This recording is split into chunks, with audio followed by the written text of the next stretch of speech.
Hello，大家好，我係浩 Lam，我係浩翔，我係阿達，我係王子，我哋係劍玉兄弟。今日咧就好高興咧，可以請到我哋嘅導師陳海和女士，耶！多謝大家，多謝晒。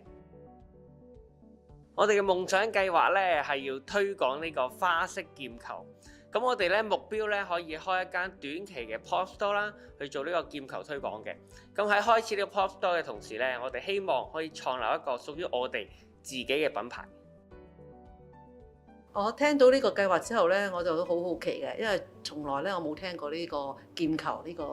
運動嘅。咁我就上網 check 啦，咁我覺得呢個運動呢就非常之好嘅，因為呢佢係一個冇乜限制嘅地方啊，同埋時間，同埋亦都唔需要揾 partner，自己可以慢慢學嘅。咁就我覺得最大嘅困難呢就萬事起頭難，咁佢哋一定要有一個團結嘅心啦，同埋一定要係有一個大家有共同目標，同埋呢係要面對不同嘅挑戰咯。咁其實我哋喺做呢個 pop store 之前呢，我哋係一路都有喺網上去做一啲嘅推廣嘅，但係就覺得嗰個成效就唔係太好啦。咁我哋亦都之前有擺過一啲嘅週末嘅市集啦，但係我哋都一路都好希望呢，有我哋一間嘅實體店啦，有一個長期嘅地方呢，去俾啲人去試玩啦。因為有一個真正嘅實體店呢，先可以令到啲人可以長期咁樣 keep 住嚟揾我哋一路去玩啦。始終劍球喺網上面睇嘅話，同你實際去即係面對面咁樣去教嘅時候呢，係有一個唔同嘅分別嘅。咁我推廣劍球嘅時候呢，有啲小朋友就過嚟玩啦，咁啲家長就會捉走佢啦。咁就點解唔俾個小朋友去試嘅？跟住個家長又話嘥時間啊，又冇時間玩啊。咁我就會捉住個小朋友同佢講：咁你試下先啊，你唔試點會做到呢？咁我就好努力咁教佢，點知我教到佢個家長都覺得啊，咁都 OK，咁就會俾佢自己翻去買過翻去練習下咯。就好似之前我哋做呢個 pop store 嘅時候咧，有個爸爸咧買咗支劍球之後咧，佢係經常會帶個女翻嚟咧，會問我哋有啲咩招式可以教到佢嘅。咁其實我就覺得我哋一定要有一個 pop store，有一個實體店，先可以令到我哋呢個推廣咧更加可以做得更加好嘅。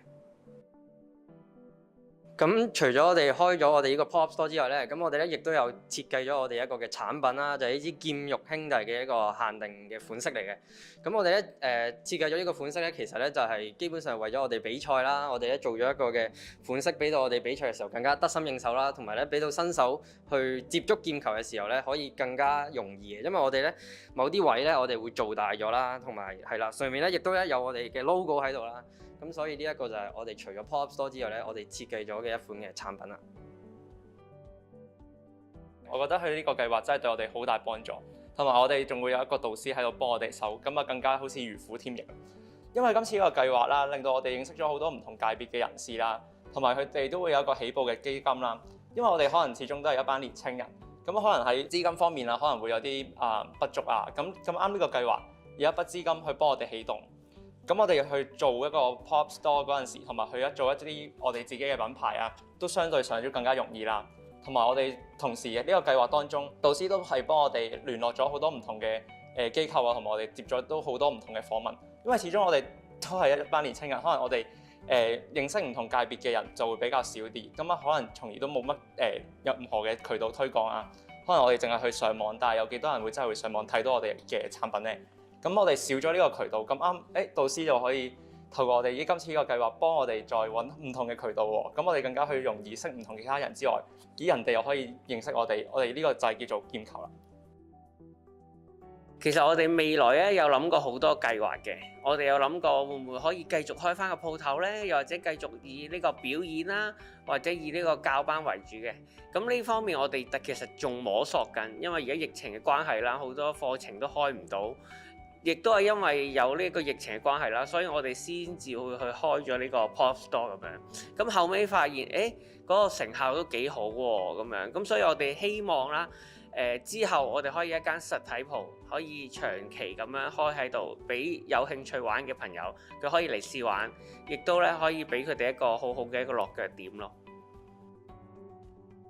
其實咧，佢哋有一個 pop-up store 咧係一個起步嚟嘅。咁而呢個自己嘅產品咧，亦都係好 unique 嘅。咁唯一嘅自己亦都可以推廣佢自己嘅品牌咯，係一個好好嘅即係諗法同埋好好嘅開始。咁我都好 amazing 嘅，覺得佢哋由6月份開始見佢嘅第一次，到而家咧，佢哋已經出咗佢第一個擁有自己名牌子嘅呢個工具啦，可以講話嚇。咁我寄語大家咧，就係話繼續努力，亦都有個初心去推廣呢個運動咯。